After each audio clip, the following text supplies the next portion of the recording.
esa degradación del mismo tumor al torrente sanguíneo. Entonces es como que produce una invasión de desechos. Todas las células muertas del mismo tumor van a ir a parar al torrente sanguíneo. Entonces, imagínense el problemón que causa. Nos va a aparecer todo esto, ¿sí?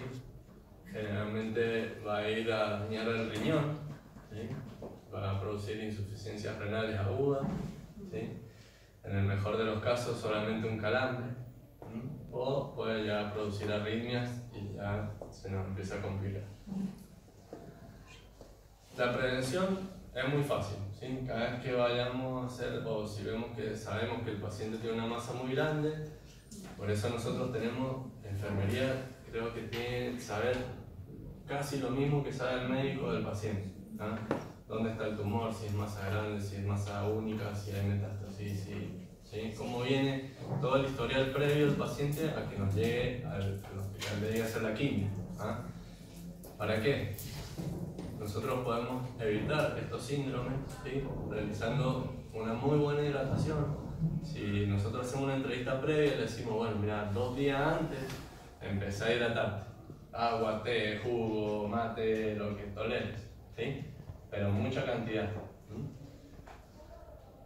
Para aumentar el ritmo urinario, ¿sí? Para que esos desechos que nosotros vamos a ir a destruir con la quimio, radio, lo que sea, se empiecen a eliminar más rápido y no produzcan insuficiencia renal. Bicarbonato de sodio, que tome los sellos de bicarbonato de sodio para impedir la precipitación de los uráteros, y el alopurinol para proteger la membrana renal, ¿sí? De los glomérulos. ¿Venimos? Fíjense con qué cosas sencillas podemos evitar una urgencia. Tuvimos un paciente, no sé si vos te acordás, ahí en la 1. Un paciente con un síndrome de vena cava superior. Es la obstrucción del flujo sanguíneo de la vena cava superior, ¿sí?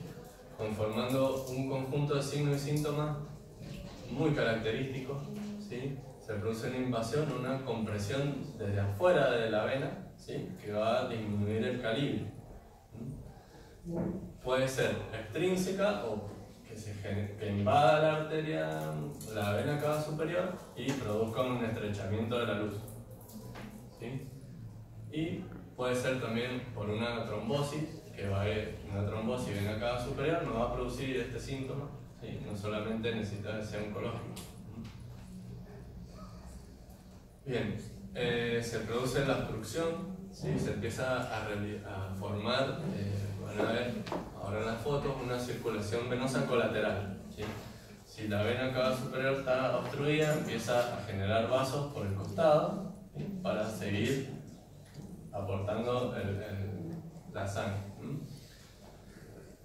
La aparición de los síntomas va a estar muy relacionada a la velocidad, ¿sí? Por ahí hay pacientes que se nos complican en 10 días, en 15 días, y aparecen síntomas. Va a producir disnea. Muy frecuentemente, yo me acuerdo, este paciente entró al hospital por una disnea, ¿sí? Se creía que, como había sido fumador crónico, se pensó que era un EPOC. Cuando se empezaron a hacer las placas y otros estudios, se vio que era otra cosa. Es más, el paciente nunca se enteró de que tuvo cáncer. Se pensó que era todo cuestión de ese EPOC que él tenía. Y pues va a producir un edema facial muy característico. Fíjense el edema que produce. Es como que de acá para arriba está toda la sangre que debería ir fluyendo para otro lado del cuerpo. Va a producir un edema facial, un edema de la lengua, ¿sí? Obnubilación, muchas veces produce. Fíjense cómo va generando la dilatación de las venas torácicas, ¿sí? Que va produciendo estos, son las colaterales. Como la vena cava superior no puede drenar la sangre, se empieza a drenar por las accesorias. Puede producir cianosis, ¿sí? Y el edema lógico.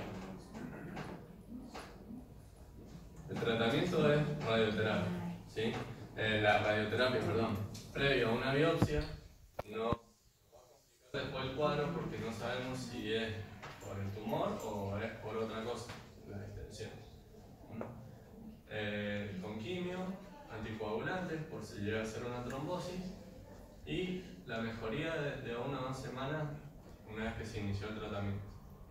Tienen bastante buena evolución si se detecta a tiempo. Y el pacientito que más frecuentemente nos llega a una guardia, ¿no? El paciente que nosotros llamamos neutropénico febril, que es un paciente que está en tratamiento oncológico, pero llega a una guardia con fiebre. ¿Se despertaron? No, yo voy a tomar agua. Quédame aquí.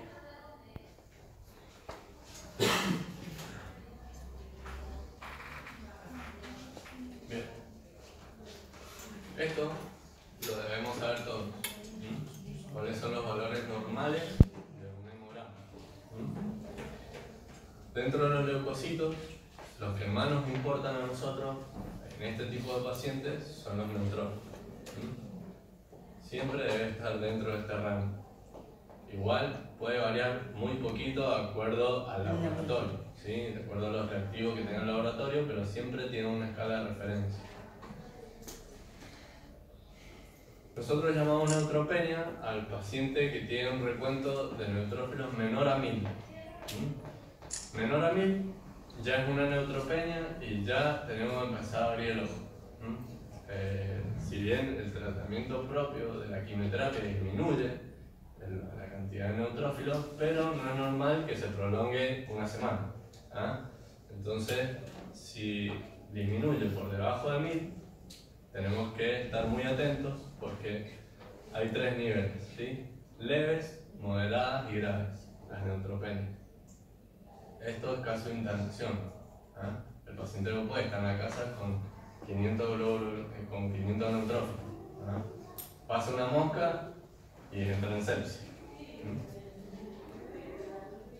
Entonces, ¿qué tenemos que hacer nosotros? Laboratorio de rutina, para cultivarlo al paciente, porque no sabemos por qué es la fiebre.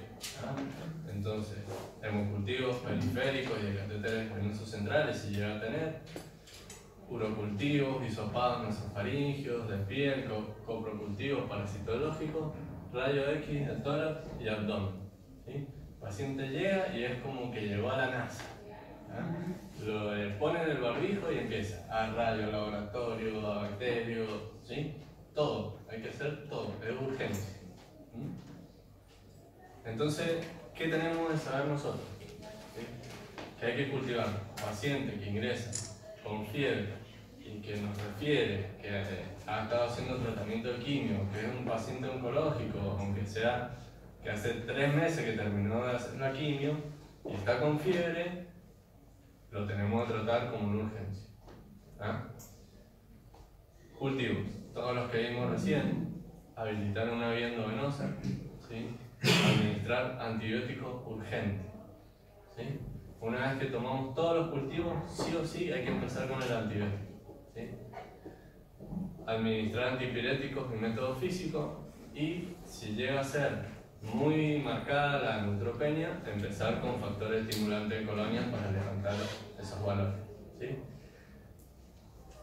¿Qué es lo que más hincapié tenemos que hacer? Y saber que no solamente puede tener una neutropenia, sino que puede tener una pancitopenia, donde va a estar bajo el glóbulo rojo, va a estar bajo de plaqueta. Entonces no tenemos que hacernos lo de emergencia y empezar a pincharlo 80 veces, ponerle sonda, ¿sí? Tratar de invadirlo lo menos posible, ¿sí? Para poder tener los cultivos y nada más. Después de tomados los cultivos, se puede empezar con un tratamiento antibiótico prescrito. Generalmente, nosotros le damos al paciente como una grilla que si llega a tener fiebre, que vaya a la clínica, donde sea que tenga mutual, y les presente una grilla. ¿Sí? Nosotros, generalmente ahí el médico le llena con qué antibiótico empezar en ese tipo de casos. Generalmente usamos vancomicina, pero depende de los protocolos. Generalmente puede ser otro o alguno que sea de amplio espectro. No demorar más de 1 hora. ¿Sí? la primera hora, el retraso en colocar el antibiótico aumenta la mortalidad en un 70%. Ustedes calculen, desde que el paciente empieza con fiebre hasta que se le ocurre ir a la guardia porque tiene fiebre, ¿sí? Casi nadie va, entonces cuando llega el paciente ya ha pasado un montón de horas que está con esa fiebre, o días a veces. Entonces ya es tarde. Entonces tenemos una hora para hacer todos los cultivos, la placa, los rayos, y empezar con el antibiótico, ¿sí? Es lo más importante. Y nunca olvidemos que esta neutropenia y esta fiebre son emergencias infectológicas, ¿sí? Y que puede conducir a la muerte del paciente si nosotros no nos avivamos y decimos, empezamos, bueno, tiene fiebre, le damos un paracetamol, volvemos más tarde, si baja. ¿Ah? Entonces, si nosotros estamos en la guardia o en la sala, no sé, internan a un paciente porque ha estado con fiebre y ha estado recibiendo quimio, es una urgencia, y no nos podemos dormir.